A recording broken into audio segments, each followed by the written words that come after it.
ত্রিবেণী মহাকুম্ভ মেলা।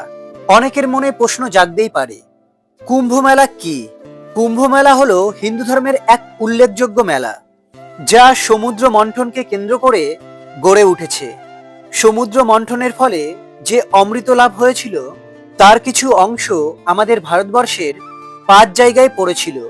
সেখানেই কুম্ভ মেলা অনুষ্ঠিত হয়।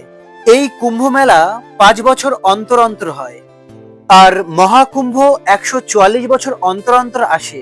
হয়তো আমাদের সৌভাগ্য এই মহাকুম্ভ মেলার সাক্ষী থাকার সুযোগ পেয়েছি। এই মহাকুম্ভ মেলা পরবর্তী প্রজন্ম নাও পেতে পারে। এই 5টি জায়গার একটি হলো ত্রিবেণী সঙ্গম, যেখানে ঐতিহাসিক মহাকুম্ভ মেলা অনুষ্ঠিত হয়েছে।